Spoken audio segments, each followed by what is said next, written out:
Everyone. So today we're planning to finish Yang Song's excellent tutorial on score matching. And I believe, Dave, you said that he's going to make the connection between score matching and the diffusion image generation models that we're using today. So this is the ultra brief recap of where we are. I know that it's not going to be enough for people who weren't here to completely follow it, but just so that you're not completely lost. What is the score function that we're talking about? Okay, so if you have a probability distribution, there's a function p of x, and the area under that curve, if you integrate over the entire range, is going to be 1, because it's a probability function. But that is just a function where, at f of x, it has some value. So you can take the log of that probability function, and that new function is just some other function. It will no longer sum to 1. And if you look at the gradient of that particular function, then that is what we're talking about as the score function. And it has some unique and interesting properties, which is why we're talking about this. And so one of the key things is that if you're familiar with Bayesian inference, so, if you're looking for the conditional probability of x given y, then you have, right, the product of the conditional probability of y given x. And then in your denominator, you have this probability of, I can't remember which way I said it, but you have this probability of y, and that's your normalizing constant. And that is the problematic thing with density estimation. And there's all sorts of different things, Markov chain Monte Carlo, MCMC. There's different techniques that try to get around this problem of how do you do estimation when, if you have, say, a 4,000 dimensional problem, you're not really going to be able to integrate over all 4,000 variables and calculate, like, a good number for that normalizing constant. So one of the cool properties when you're using the score function is that because you're taking the derivative and this is a constant that's in the denominator, the derivative of any constant is 0 and it just goes away. So when you're working with score functions, you don't have to worry about that particular thing. So then there's a bunch of things that he showed in terms of, like, how you might do certain things. And so ultimately what we're doing, since this is machine learning, is we're building a neural network to estimate the score function. And so that's where the term score matching comes from. So we'll build a neural network. We'll try to have it estimate the score function. How are we going to do that? Well, not sure if I got the exact math right, but the mental model I have is, imagine each data point in your data set, you build a small, sharp Gaussian right around that individual data point. Okay. And so for every point you've got that, and now instead of and that's sort of your probability distribution, but instead of the probability, we're now doing the score function. So you'd have to do the log and the derivative. But so basically, if you have a data set of points, you can treat that as the empirical distribution. You can do all of this work to estimate, and then basically you use standard neural network techniques. If you have a value and you have what the prediction is, you back propagate in order to update the weights. So so that's all cool, and there's some more stuff that he talked about in terms of it would even still be slow to do that. So Yang Song developed a technique that he calls sliced score matching, where basically he just picks a random vector and he only calculates the one-dimensional result instead of the full n-dimensional result. And then he shows that if you just do this at every iteration, it actually converges very quickly. It's so much less compute, and it actually gives you a great answer. So we kind of got there in terms of, like, a couple other tricks to make this whole thing tractable. And so now this last piece is tying this score matching business to the diffusion models and saying, well, why is this diffusion model really the same phenomenon, and therefore how does score matching become very useful in estimating the distribution of a set of training images such that we can ultimately build, or in this case, it's images and noise, such that we can build a model that will generate images given that it's been trained on the distribution. I tried to make that as short as I could, Dave. Yes, no, thank you, Ted. Just to add to what you said, so once you identify the score function based on the data set, so you can only identify the score for the data because you do not have the actual probability distribution. So there are a couple of tricks that that were discovered back in 2005 and then another one in 2011. So those were two tricks in two different papers that Yang Song had to figure out the score function based on network, which can estimate the store function.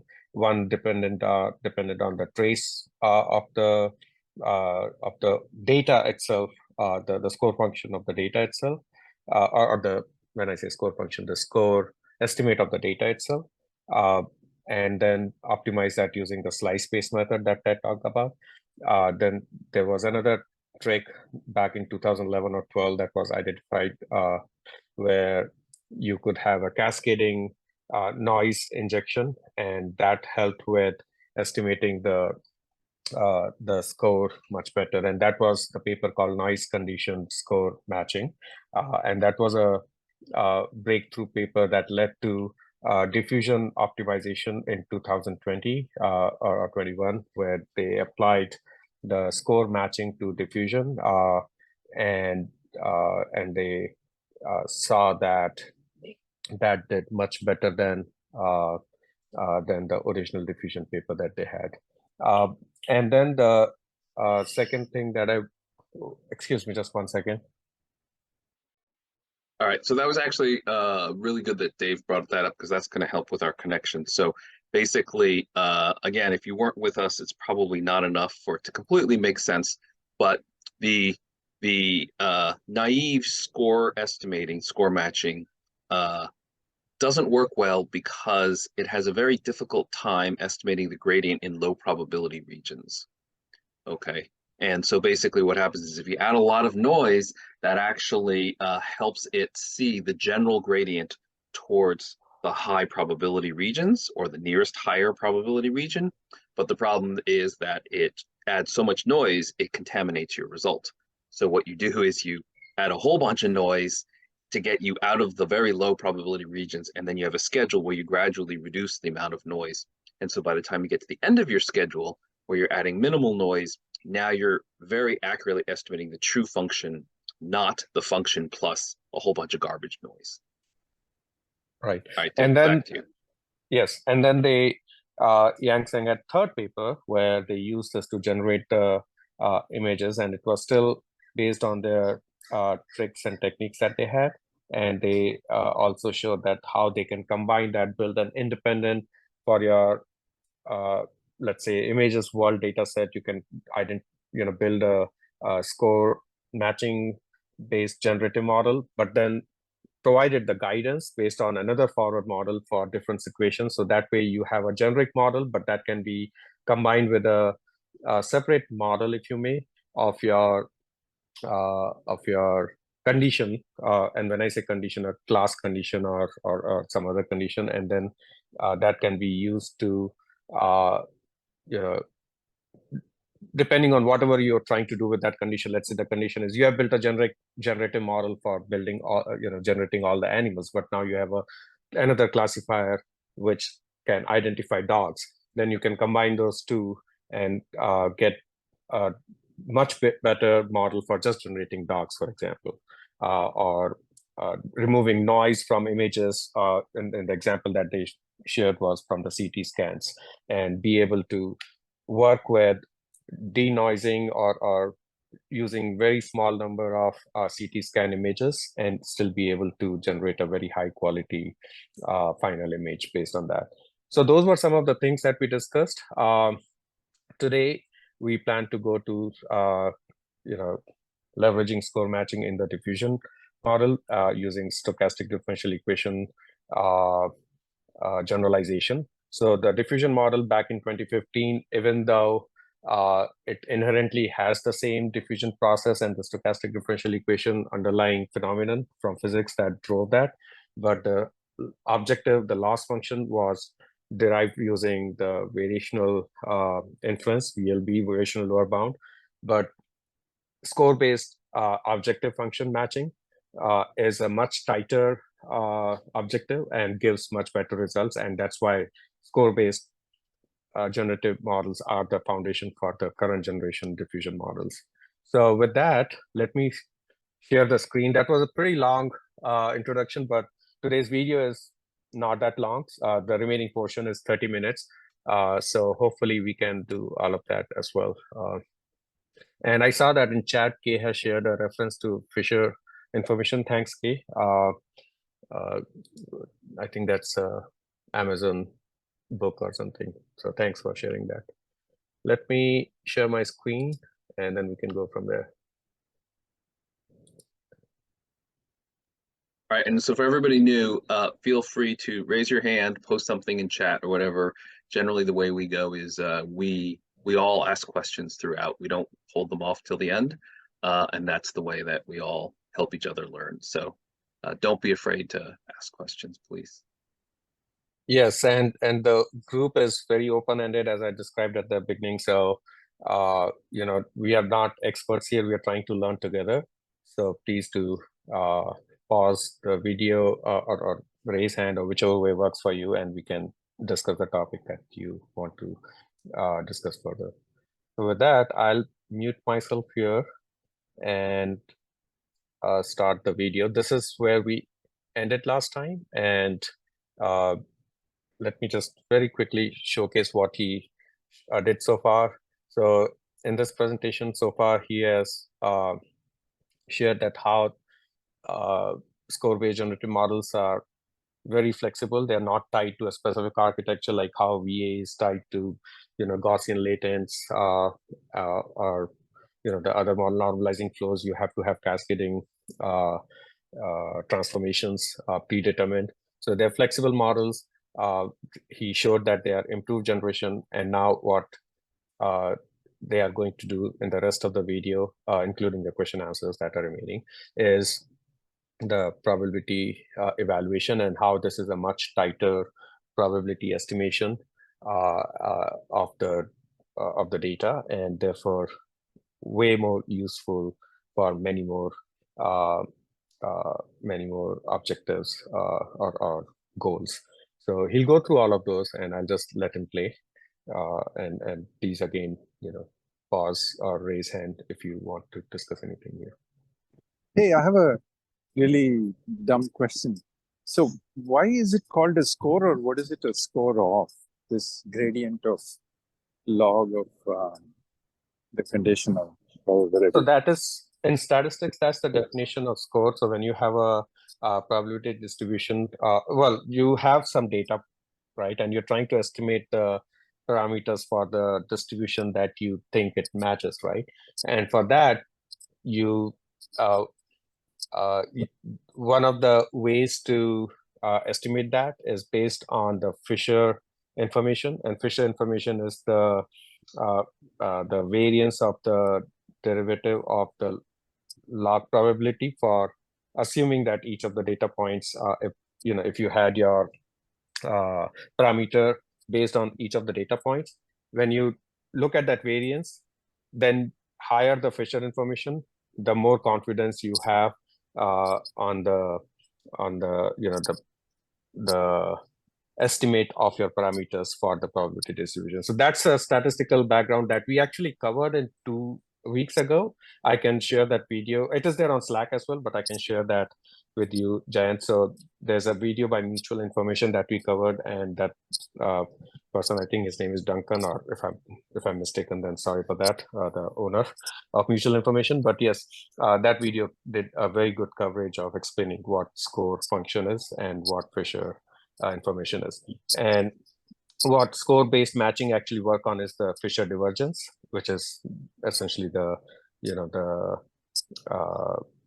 score function that you have for the estimate that you have based on data, and the actual probability distribution based score function that you would have. That's what it is trying to gauge. So Okay, that's great. Yeah. Sorry, if I go could ahead.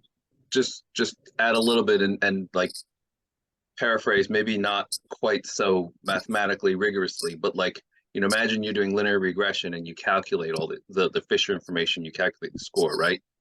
If you have high and low score, and what they tell you is that if you have a very pointy distribution, then when you're doing sort of like that maximum, likelihood, it's going to be very precise because it's this very narrow region. Okay, and if you had a very flat landscape, then you might mess up. Your empirical estimate might be off by quite a bit. So that's the idea of score, is telling you how good, how tight of a you have a point estimate, and it's telling you how tight of a point estimate do we think it is. Got it. Yeah, and this ties to the variance that Dev was talking about earlier. Right. So awesome. Yeah. Thank you. Right. So so in that sense, the word score seems to make sense to me. It's like, hey, here's the score of your model. Is it a good model, or is it a model that might be off by a lot? But in this case, the scoring doesn't really come to play. It's just the fact that when you work with the score function, you don't have to worry about normalizing constants, and so a lot of things become easier, tractable. Cool. Yeah. Thank you. Thanks, Ted and Dave. That was really helpful. Thank you. Yes, and K is is an expert on score functions and Fisher information. So he or she, I don't know, has added some comments on chat as well. So please feel free to look at the pointers that have been shared there. Okay, so with that, I will get started and hopefully we can finish this today.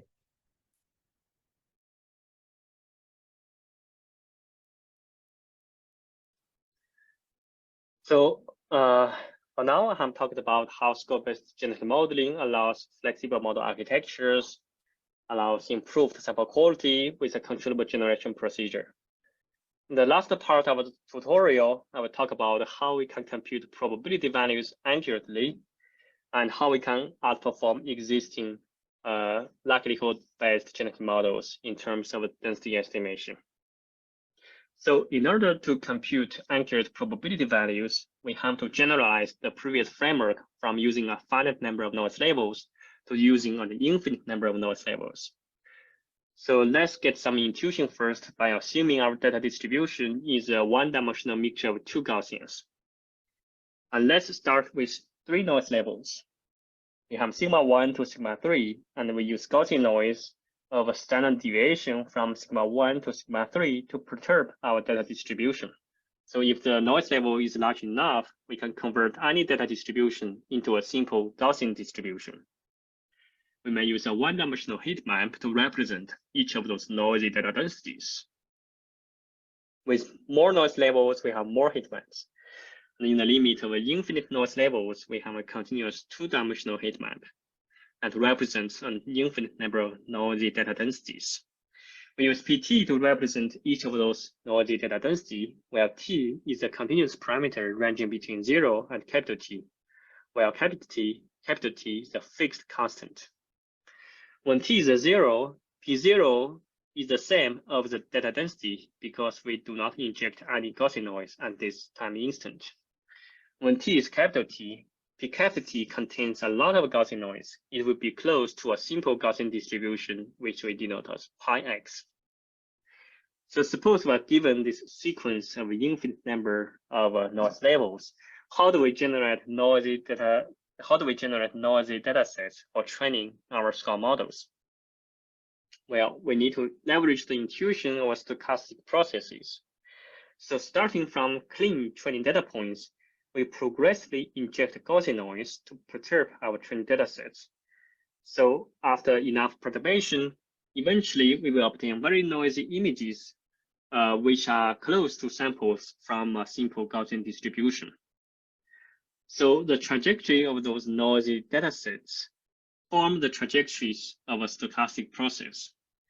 A stochastic process is basically a collection of an infinite number of random variables.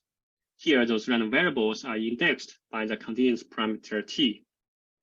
For each random variable, there will be a corresponding probability density. So one stochastic process corresponds to an infinite number of probability densities.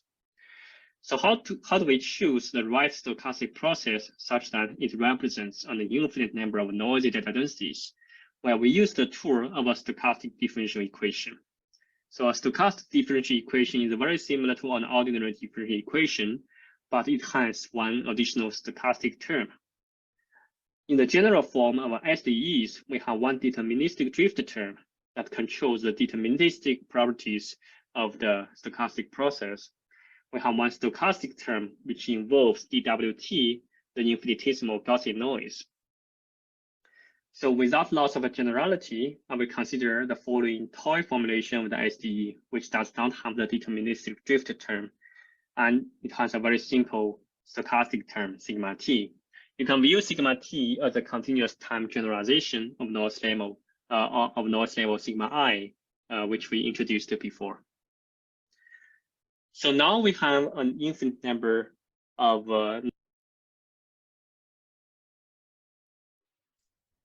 So I just wanted to add, it's repeating what he already said. So instead of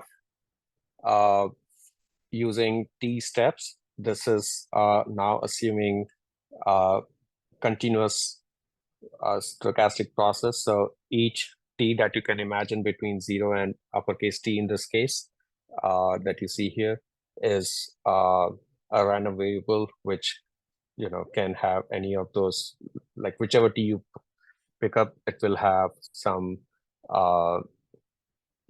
value depending on the noise injection from the start point till over here, right?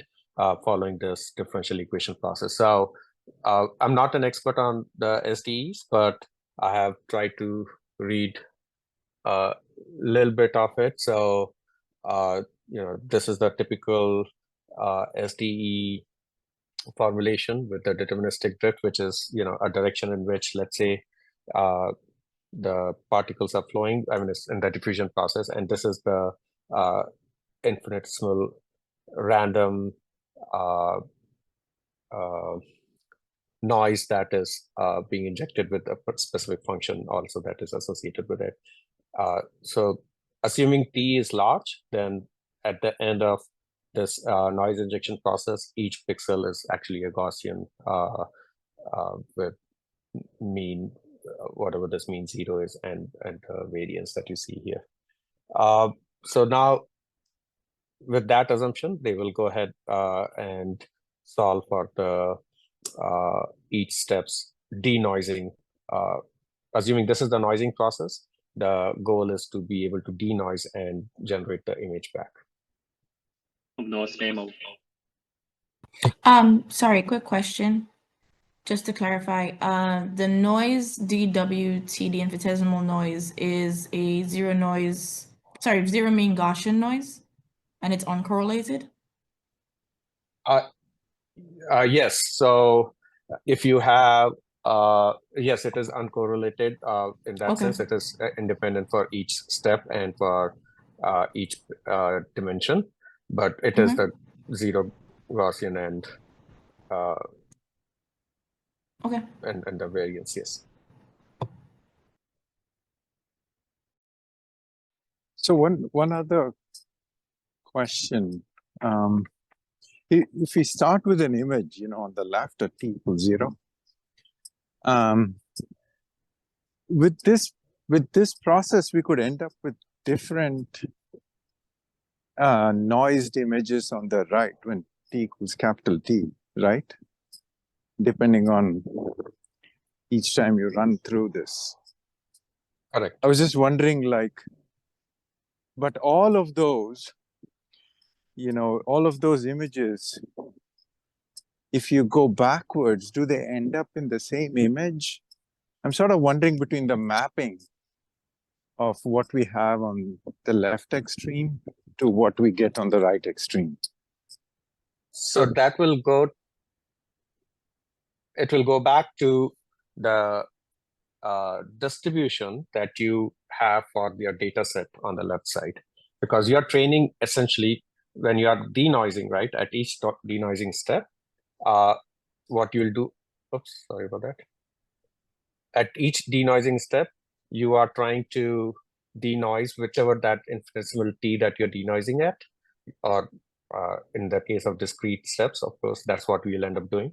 You're denoising, assuming that that is the noise that was injected from your data distribution till that point, right?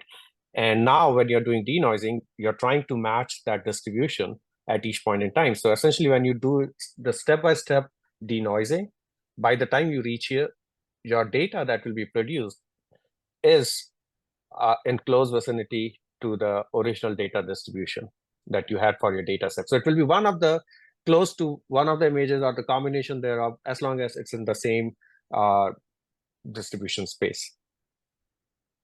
So, Got it. so Dave, Yeah. can I take a stab at this? Yes, please, of course.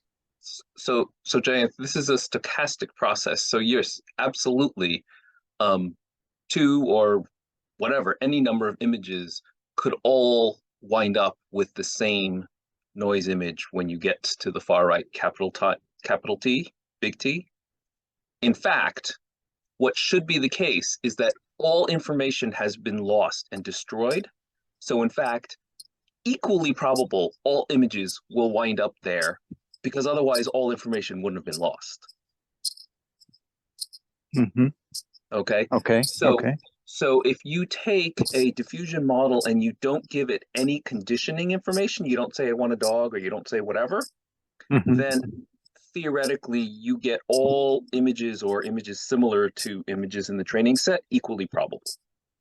Okay. Yeah, that makes sense. So it's a generative model and could give you anything, but it will be an now, image. of course, in your training that is- set, if you had 1,000 German Shepherds and only Right. 100 Chihuahuas, that's the distribution. So that's the ratio you're going to see. But it's Right. it's going to be uniform based on whatever your original training distribution is. Right. So it's going to be, a sample from your input distribution is what Exactly. you're going to end up. Yeah. Okay, Right. cool. And then the clever thing is now we can actually condition, and we say, nope, even though it's much rarer, I only want Chihuahuas, and you can do that. So you're kind of like pushing it to one part of the distribution or something like that, right? Yes. Yeah. Okay. Okay, cool. Thanks. All right, I'll get going.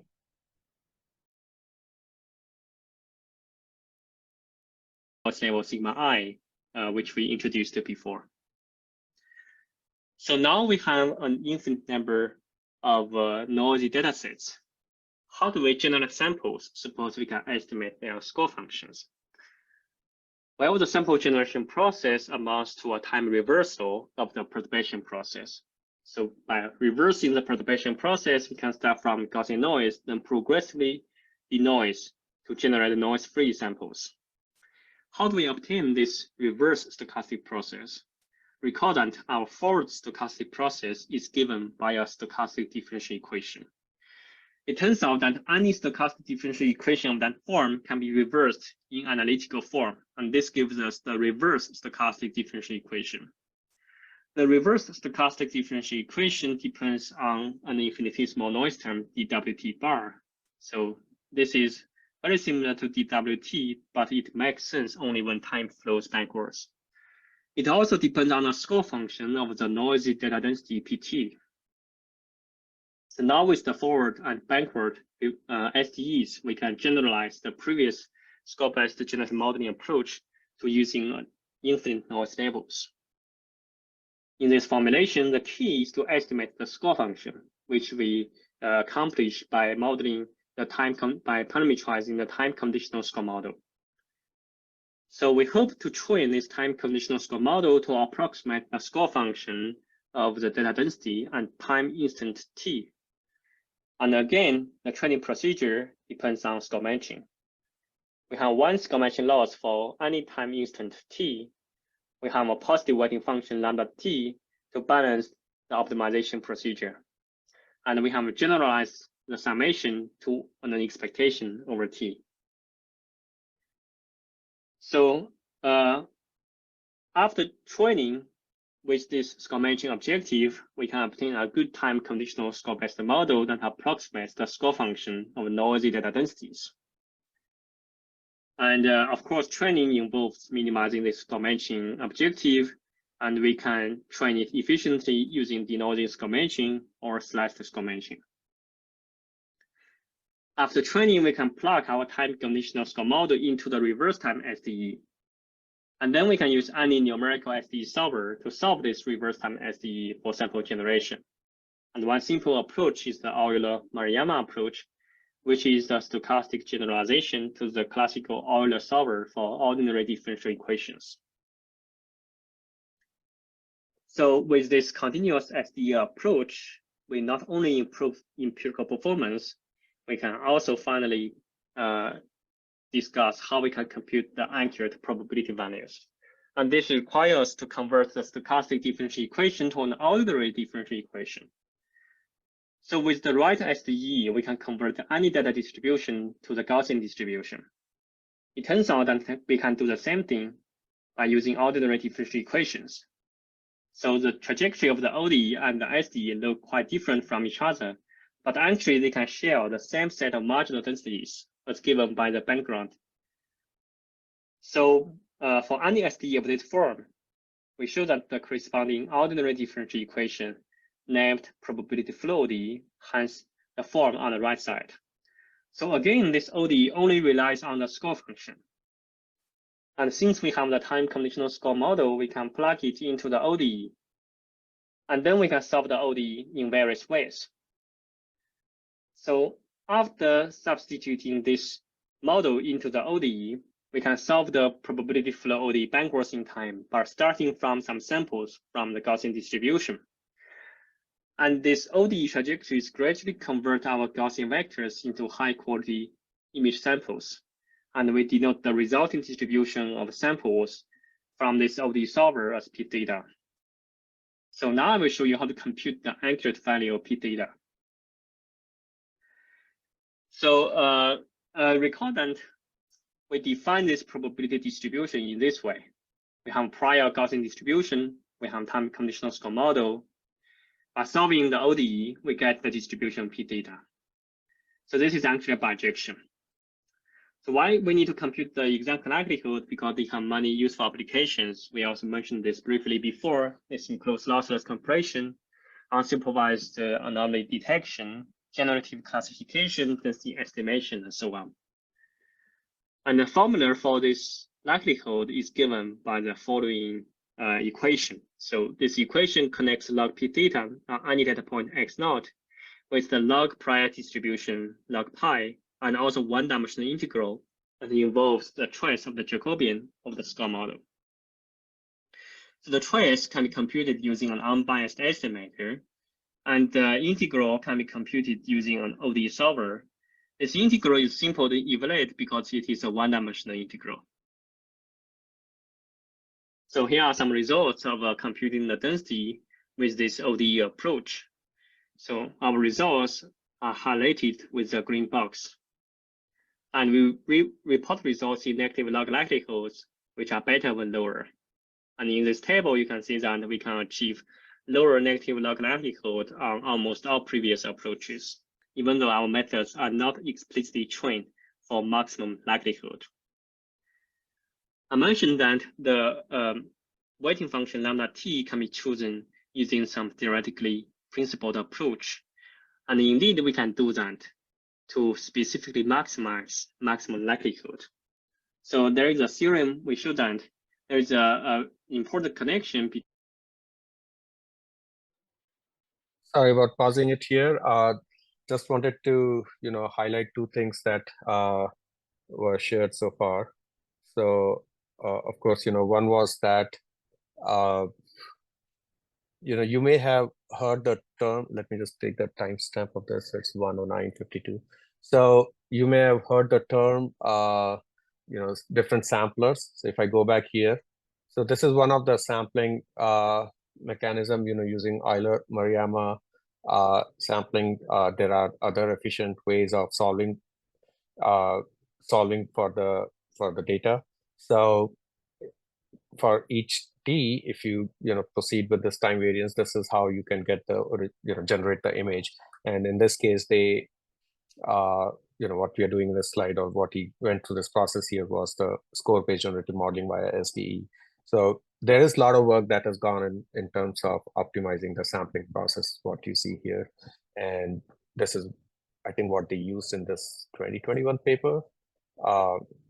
And maybe, I don't think it was used in the DDPM paper. DDPM paper is actually different one, where they where he showed the maximum likelihood number. And if I go back to that one again, this is where they using the ODE, solving for ODE, they got the better NLL and FID numbers.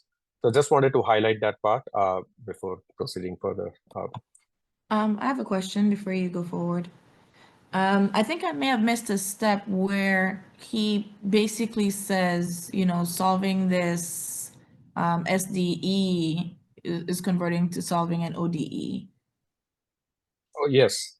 So I can quickly point to that place where it was right before this one.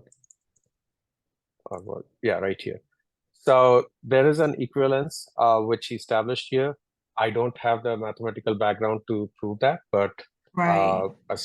but this is where the SDE is equivalent to this ODE, leveraging the probability flow ODE representation here. Does that help? Can you go back one slide? I think the slide before that is the one we were looking at. Okay. I mean, I see the forward equation, I see the backward equation. Somehow the infinitesimal noise disappears and it becomes a deterministic equation that you can now solve by the ODE. Maybe there's a theorem there that I missed, but. So there's the reference to the paper here that of course can be looked at, but go ahead, Ted. Okay. Yeah, I was going to say, all right, I'll look at it.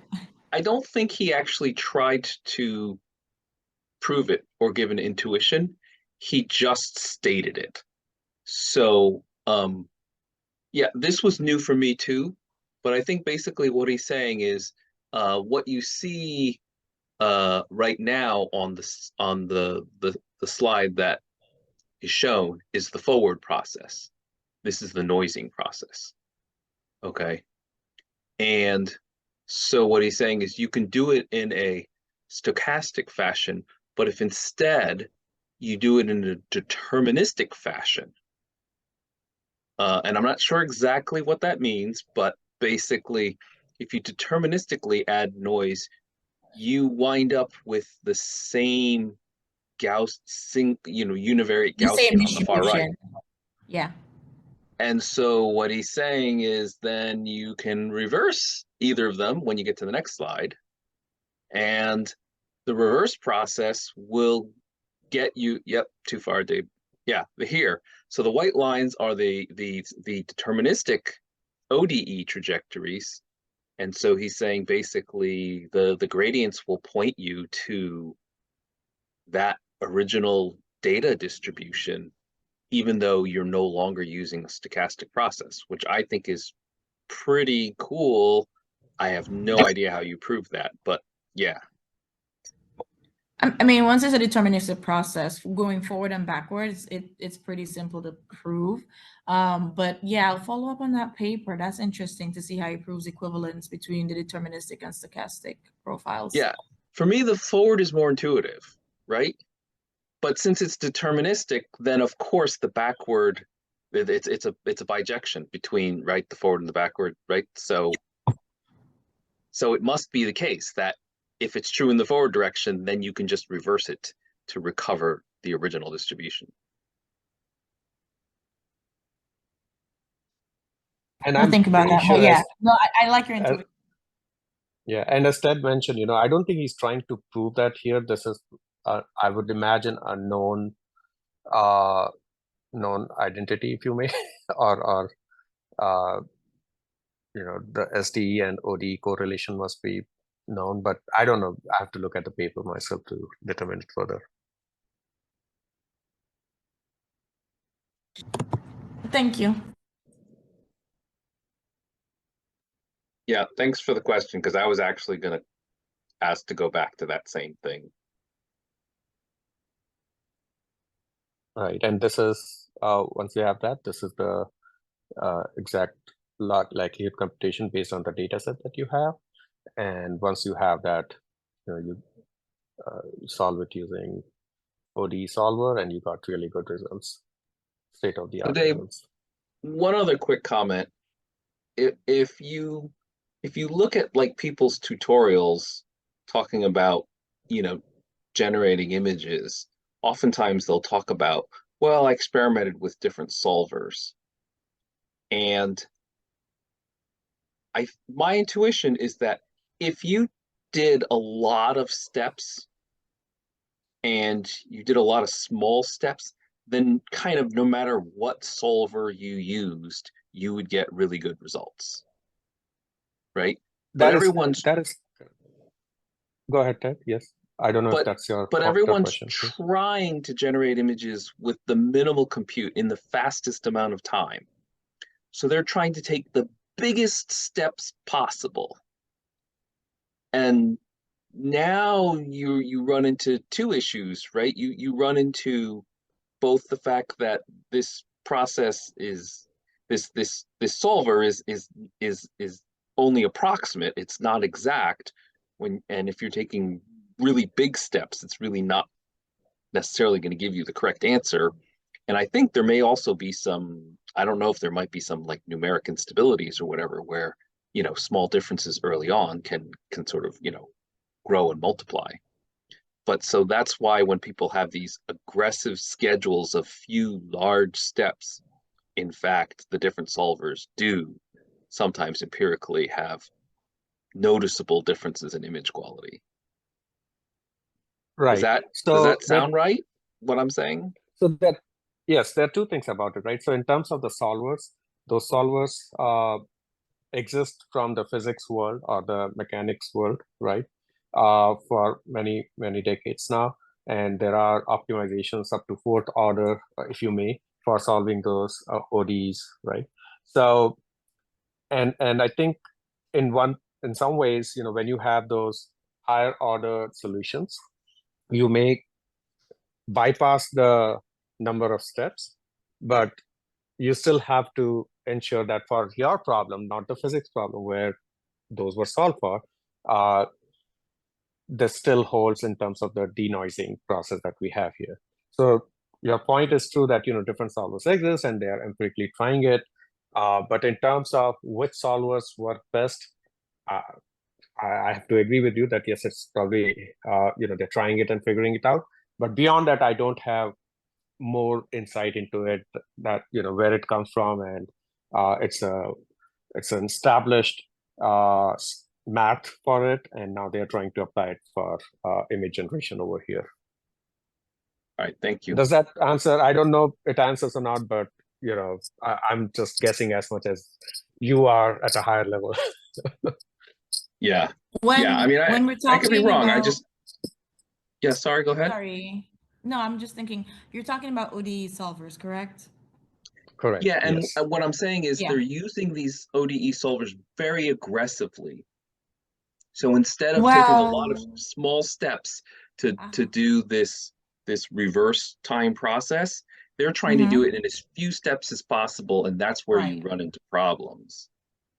Well, you can. So this is coming a lot, I think, from like engineering world, and typically we want to do things online. So a lot of these solvers have like time complexity issues where, let's say if you're using Newtonian ODE solvers, or you want to converge to the solution as quickly as possible. And so, you have solvers like SDP solvers, which has polynomial time complexity, or you might have, depending on the problem, might be NP hard, and there's a bunch of different solvers there are a lot of solvers that will give you a solution, but it's generally preferred that they give you a solution in as little time as possible. Right. Correct. But what I'm also saying is that if I have some curve, I'm trying to take a step in the direction to the right, okay? I think all these solvers would do a pretty good job if you said, take a small step to the right and tell me where you think I'm going to be. Okay. Right. So a But small in step order to size. get from whatever capital T to 0, that would mean then that you would have to do 500 iterations of ODE solving. Okay.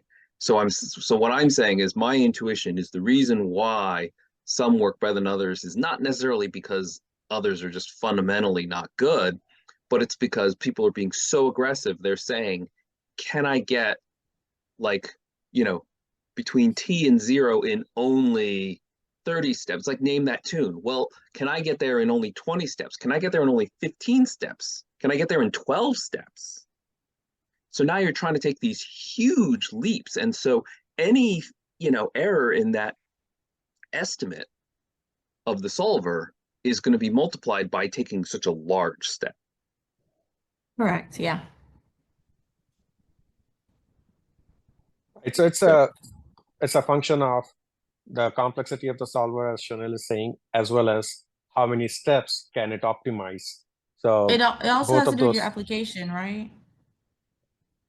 Yeah, so this is generative modeling. So this is our model here. But I don't know if you had something else in terms of application right now. So I mostly do controls. I'm in controls, right?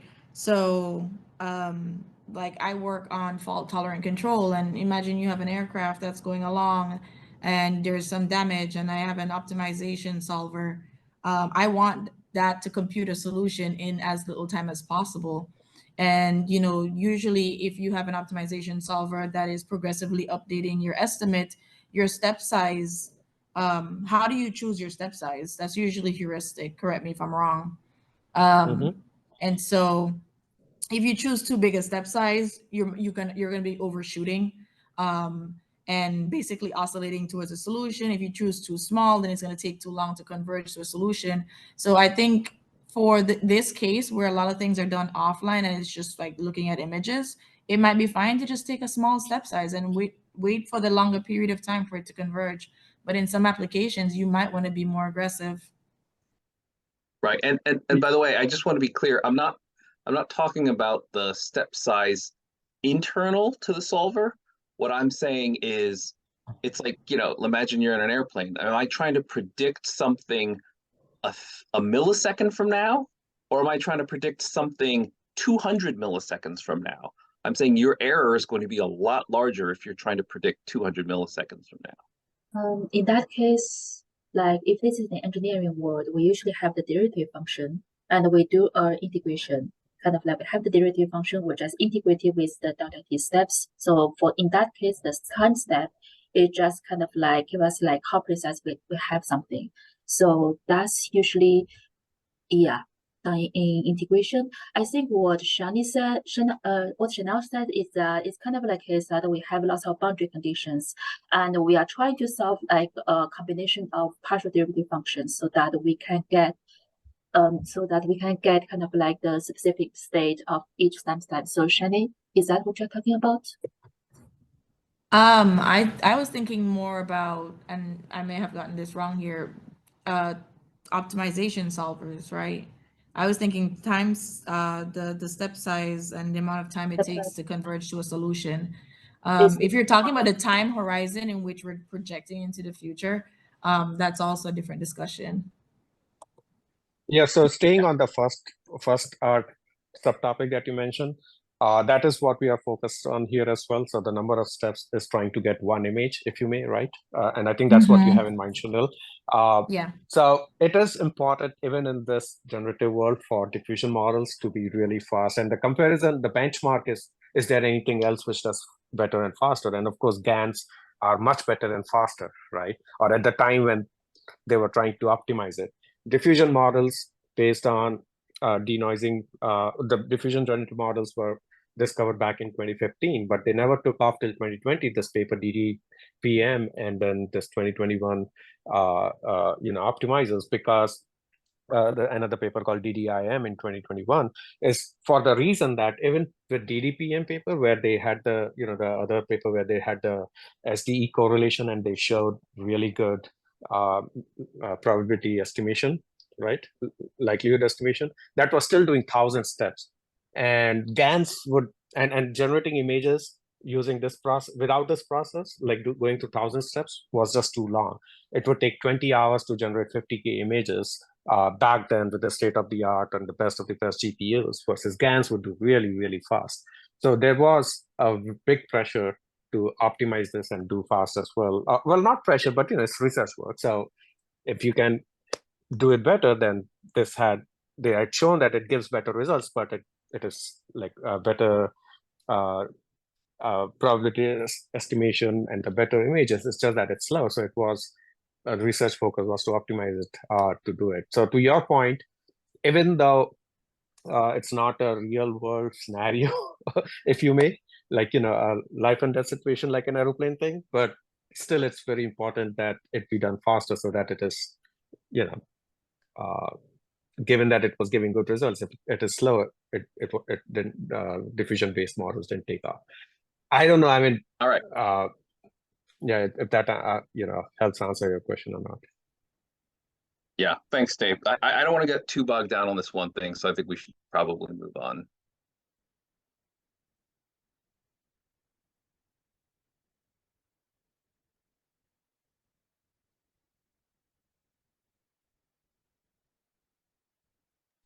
All right, so we'll start. And indeed, we can do that to specifically maximize maximum likelihood. So there is a theorem we showed that there is an important connection between the KL divergence and the score matching objective. And the connection looks like below. Here, the second term, KL divergence from P capital T to pi, is approximately 0 if capital T is large enough. And this term does not affect optimization because it does not depend on model parameter theta. The first term is exactly our score matching objective, but with a different weighting function. So this weighting function is sigma t squared, which we call the likelihood weighting, because KL divergence is directly related to maximum likelihood training. By minimizing the score matching loss function with this particular likelihood weighting function, we are actually implicitly maximizing likelihood. And this because this score matching loss function is very efficient to optimize, this also gives a way for efficient maximum likelihood training for score-based diffusion models. And with this approach, we can further improve the density values on several test datasets. Again, we report results in negative log probability, which is lower, which is better when lower. And here are some existing results. Those are state-of-the-art likelihood-based genetic models that achieve very good likelihood values on 2 image datasets, CFI10 and ImageNet. And here is our result, which achieves very good likelihood 2.83 on CFI10. This is second to the state-of-the-art. We also achieved the new state-of-the-art likelihood of ImageNet 32/32. And this demonstrates that score-based genetic models or diffusion models can not only challenge the dominance of GANs on image generation quality, but can also challenge the dominance of autoregressive models and VAEs on obtaining high likelihood values. So aside from probability evaluation, there are also a few nice properties with the probability flow. One example is we can perform latent space manipulation, because this ODE actually connects score-based models to normalizing flows or latent space genetic models. We can manipulate the latent space for applications such as image interpolation, which we show on the left side, or temperature scaling, which we show on the right side. And there is one unique property associated with the probability flow, that is, it recovers latent code that is uniquely identifiable. So what does it mean? For traditional latent space genetic models, such as VAEs, GANs, or normalizing flows, if you train 2 models with different architectures, or if you train them with different optimizers, then they will map the same image, the same data point X, to different latent code Z. But in the case of the probability flow, things are a bit different. Even if you have different model architectures or different optimizers, As long as the architectures and optimizers are good enough, they will map the same data point into the same latent code Z. And this is because the probability flow ODE itself actually does not depend on the model parameter at all. So once we have fixed the forward process, this probability flow ODE is also fixed. And the mapping between the data point A and the latent code Z is also fixed. So here are some experimental results. We trained two model Dave, can you architectures on the pause? same C510 dataset, and we plot the first 100 dimensions. So Go ahead, Ted. I'm not clear where the latent exists in the score-based model. So I think what they mean by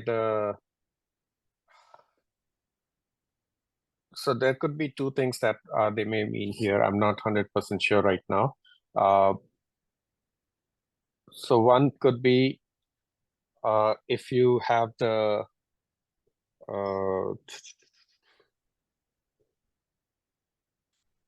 Is he saying that what we consider like that Gaussian full noise distribution is a latent space? Z, that's our latent space? I'm presuming that's what he may be saying, because he's talking about the encoding here, right? Yeah. So in that regard, if let's say you are translating it into something else and using this process to map it to a latent space rather than generating the original image back. I don't know. But I don't know how it will then be known. How will latent be known upfront? Yeah. Okay. I think I convinced myself. Sorry, Go ahead. I think I convinced myself that it is just that noise distribution, because again, this is a deterministic world. So every point in that space maps to one and only one image in the data distribution, and vice versa, since it's reversible. So yeah, I think the more important thing, yes, and that's a good point that you make. We need to understand that, and I'm sorry, I was not even paying attention when you were saying that, and I've forgotten the detail right now. But more important is that these models, flow models and VAEs, they are so highly dependent on the architecture, and they have implicit assumptions about your actual distribution models. Over here, it's totally independent, as you mentioned in the previous slide, because there's no dependence on the parameters directly. So it just works directly off the score function. So whatever architecture or model you end up choosing, with sufficient training, it is able to get the right latents. Though I could make a point about these as well. If you make it VAE or flow models more deep or complex, right, or wide, this point, let's say Z is the latent, this point will keep getting closer as you make bigger and bigger model. But I think, as he also showed in the previous slide, that the dimensions per what was that term that he used? That was also low. So it is the low cost in terms of the the dimensions, the bits per dimension, sorry, that are needed is also going down. So compared to VAE, it is same performance, let's say in this case for C10, but the bits per dimension is going lower, and same with ImageNet. So it's superior from many angles point of view. all right, thank you.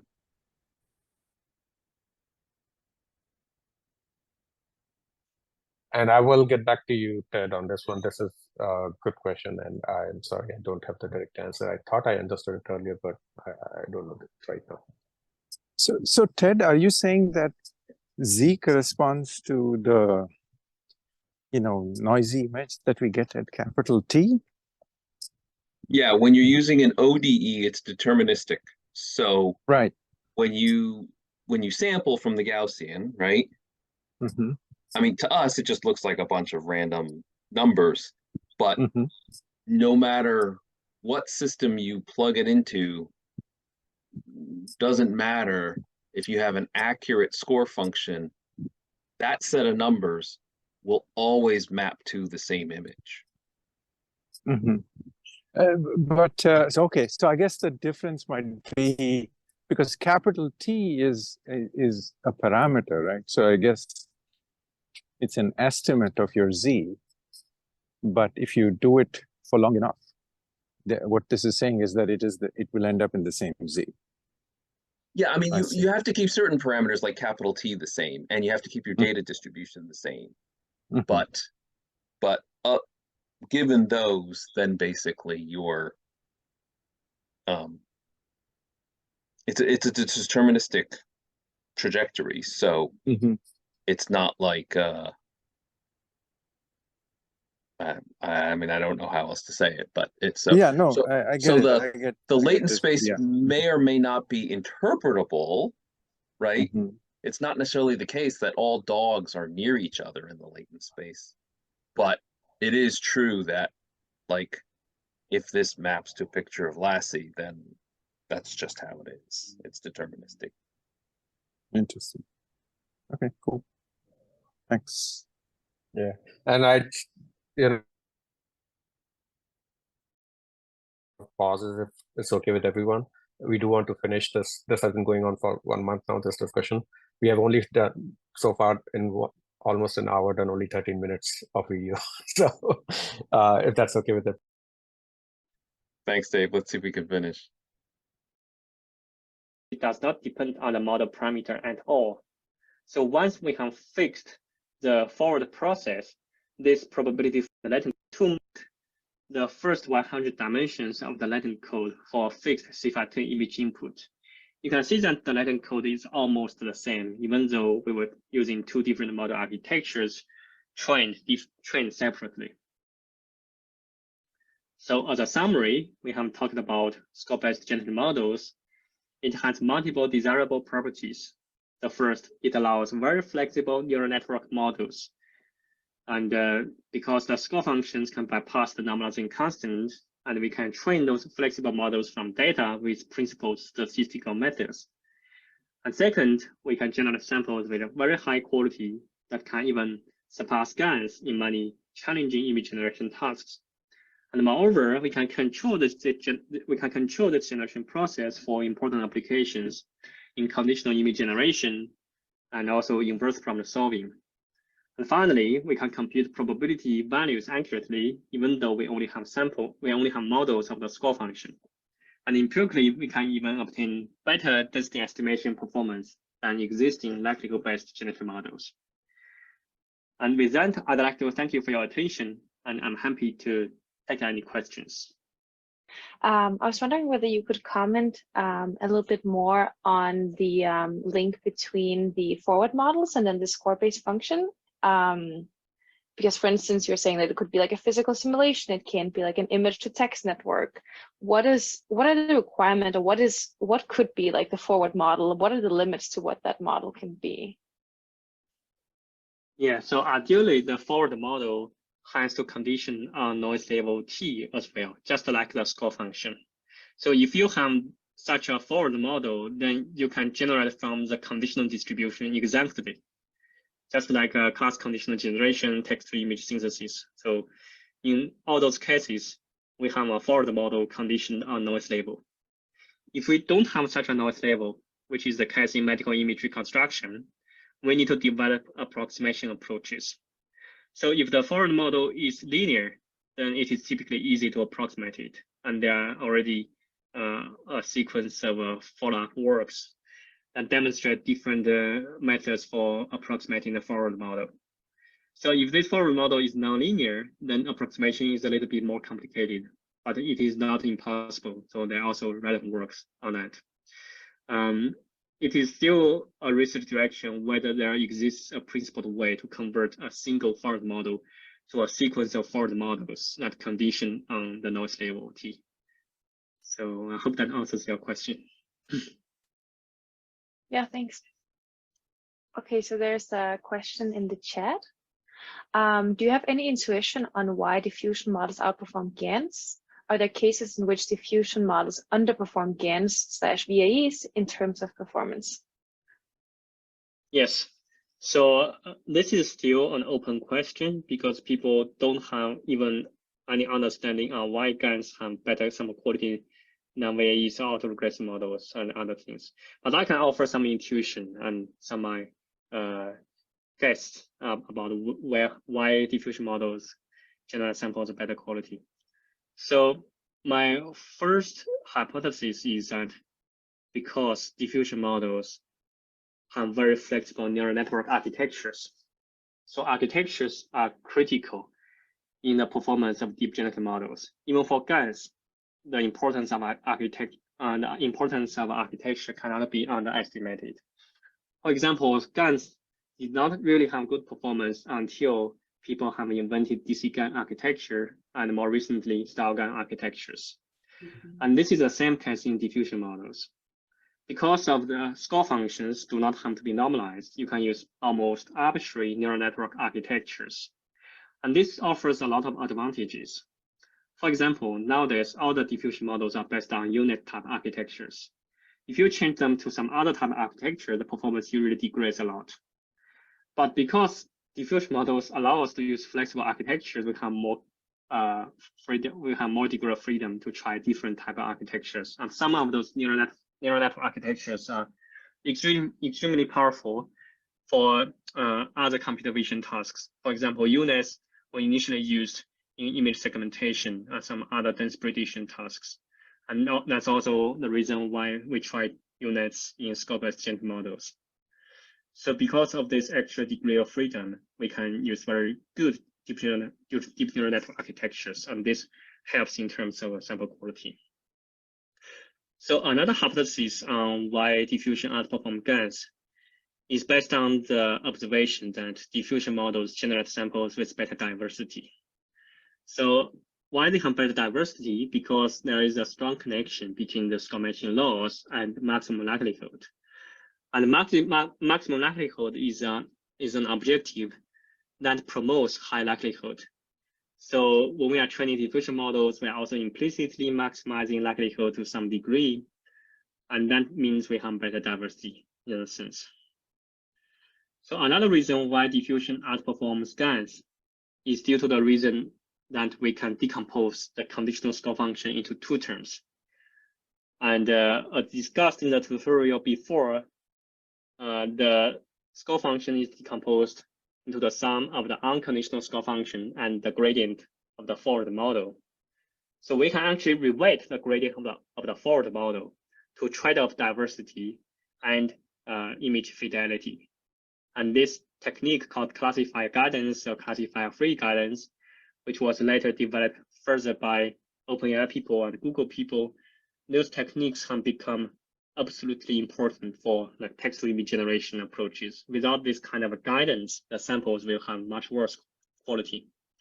So for GANs, it is much less intuitive to enforce this kind of a classifier guidance. So that's also one reason why diffusion models outperform GANs.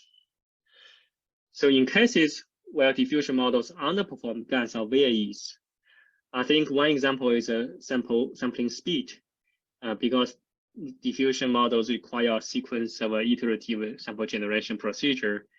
This means we have to evaluate the score model for multiple times.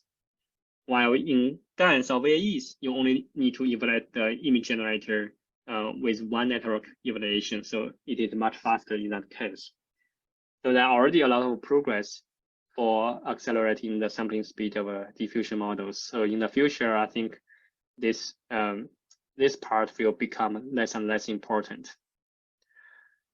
Another thing is related to the latent space. So for diffusion, we can define the latent space through the probability flow D. But this latent space is less disentangled compared to the latent space in GANs or VAEs. So this is one drawback because people can use the semantic latent space of GANs or VAEs for a lot of innovative image editing tasks. But in the case of diffusion, this is much harder to do. However, this is not a big issue from my perspective because all those text-to-image generation models are actually mostly based on diffusion models.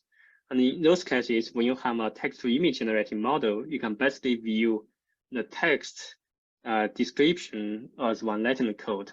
So now you convert the Latin space into the space of language descriptions.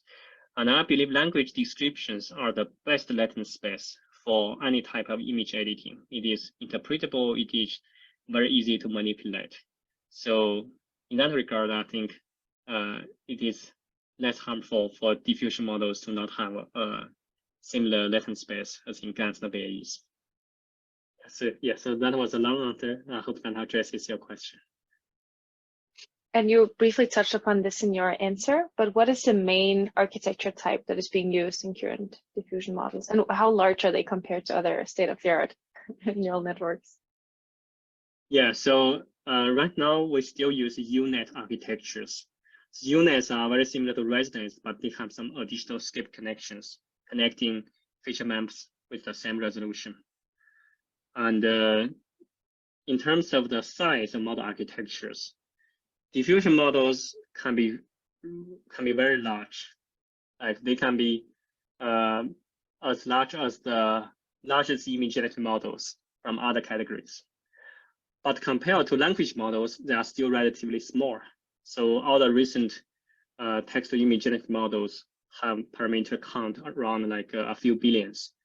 But the biggest language models on text can have parameters up to hundreds of billions. So yeah, I think that's still a big difference here, and people are still on the way of scaling diffusion models to those as large as language models. And I don't think there is any fundamental difficulty in scaling them to larger and larger models. Wait, could you explain what you said about the latent code being less disentangled? Is there a reason why there'd be a difference between diffusion models? And I guess VAEs kind of implicitly have a term to encourage that semantic disentanglement, but I don't understand why GANs would do that better either. Yeah, so I think disentanglement in GANs and VAEs are mostly in empirical observation. So somehow these disentangled codes are much easier to work with and are much useful for improving sample quality in those kinds of generative models. So for diffusion models, because the latent code is not related to like the neural network architecture or the optimization procedure, the latent code is entirely defined by the forward perturbation process. So you can view the latent code as analogous to some hyperparameter. And this like manually constructed latent code is unfortunately not as disentangled as those latent code in GANs or VAEs. In that, if you change one dimension of the latent code and observe how the image change in diffusion models, the image might change in some random ways. It's not like GANs or VAEs when you are modifying a particular latent code dimension, the image will change in a very predictable way. So I think it's just because how we design those diffusion models, the latent code really don't have much semantics. There might be ways to design a forward process such that the latent code is fully disentangled. So it could be a good future research direction. Then we have another question from the chat, which is, can diffusion models be used for transfer learning, for instance, fine-tuning? Recent self-supervised method used image reconstruction by recovering the masked pixels, such as masked autoencoders. In terms of learning representation, which strategy do you think would be preferred? Denoising images step by step or recovering masked pixels at once?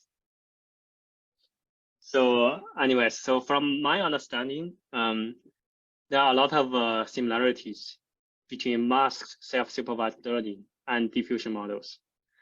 The biggest difference might be in diffusion models, we have multiple noise levels. So the objective actually consists of a summation of different masked autoencoding losses. There might be some difference in terms of what kind of perturbation and denoising process we use. In masked autoencoders, the perturbation is basically masking out part of the image, and the denoising process amounts to recovering the missing pixels in the particular region. In Gaussian diffusion models, we perturb images by adding Gaussian noise and denoise by removing those Gaussian noise. So you can also construct diffusion models by using the perturbation process in masked autoencoders, which means you can progressively remove part of the image and then progressively recover those missing pixels.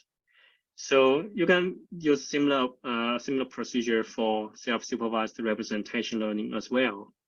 And there has been some recent works on that.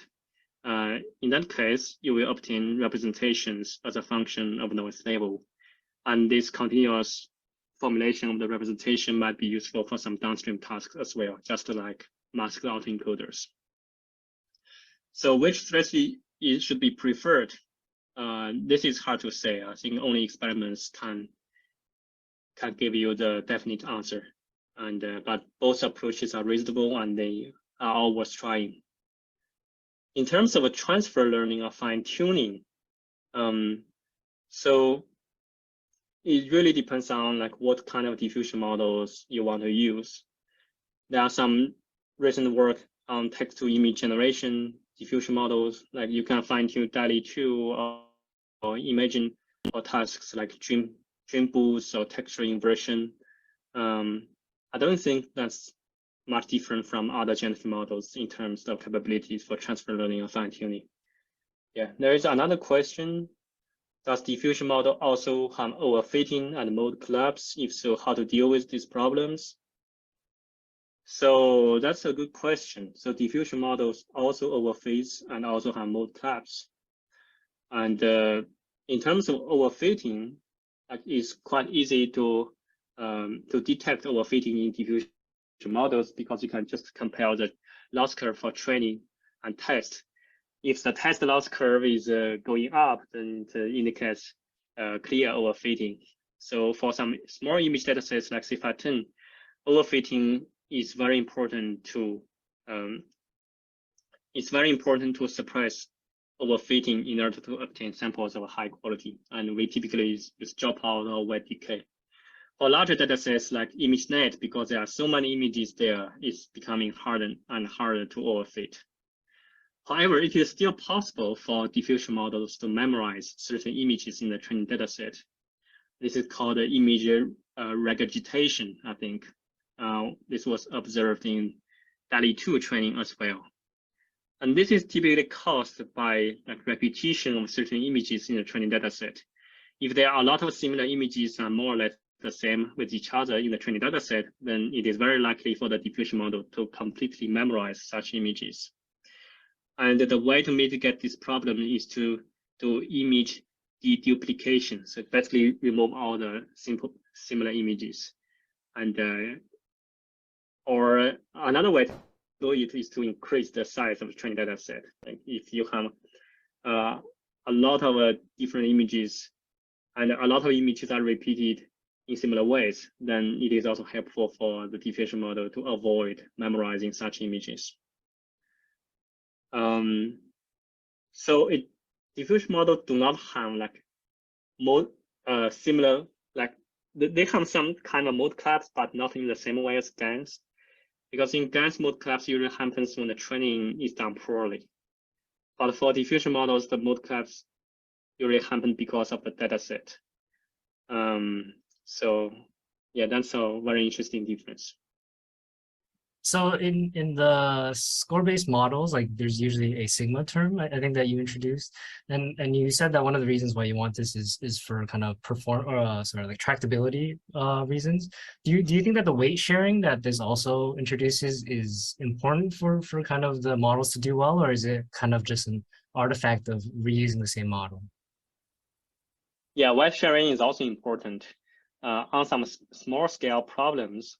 I have never tried this on large scale problems. On some small scale problems, it is possible to train a separate score network for each individual noise level, and it performs fine. So it is definitely not a scalable solution. So nobody has tried this on very large scale problems, but there is indication that this may also work for large scale problems because some of the recent text to image diffusion models like Edify, they actually have multiple separate score models.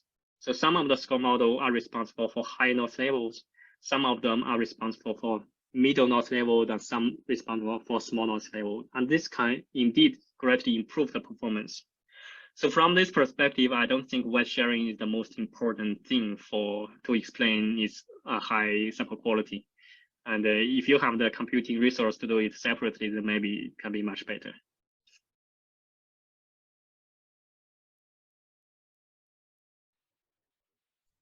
All right, we finished it. Sorry,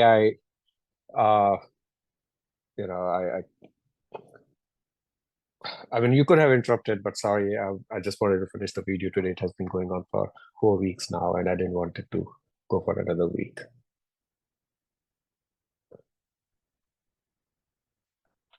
So that was score-based modeling, generative modeling by Yang Song, and I'm just blown away by the work, as I've mentioned several times in the past.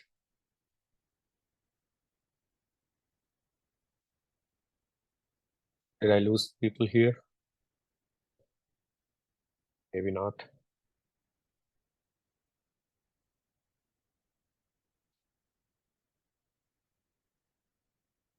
Hello? I'm still here. I thought that was a test. All right. So that is all for today. I'll pause the recording for sure, or stop the recording unless people have more questions that they want to be included. I guess not. So let me stop hello. the. Yeah, hi, David. I have a question. When the question and answer part, they say like fine tune a diffusion model.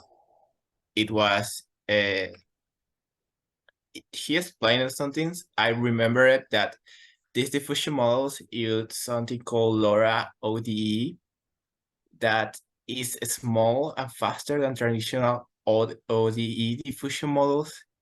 I don't know why it wasn't mentioned.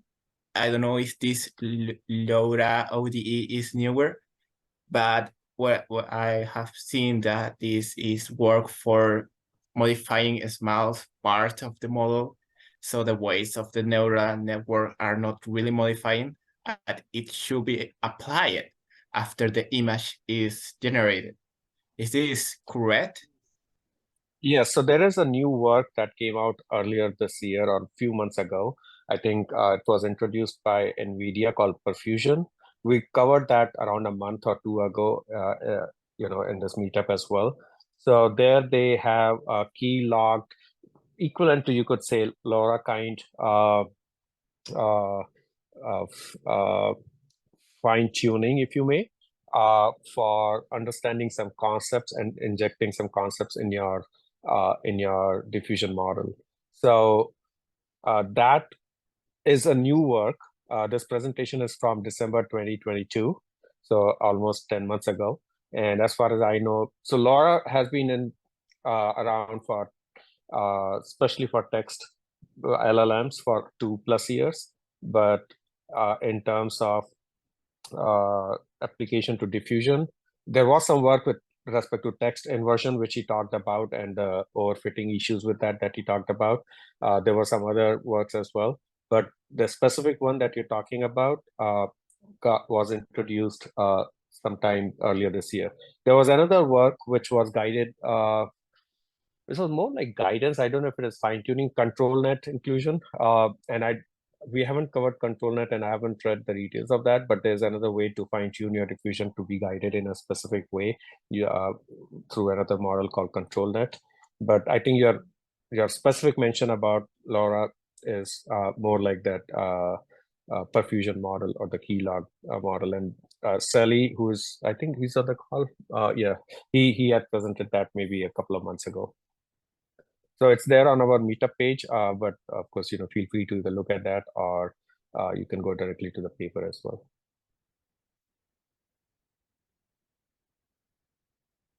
Okay, thank you. Sure. All right, so I know we are beyond 8, and we are one of those meetups who are very particular about the time slot. So being respectful of everyone's time. So Thank you everyone for joining. I will definitely stop the recording, so the meetup would officially be over, but if people want to stay back, they're welcome to.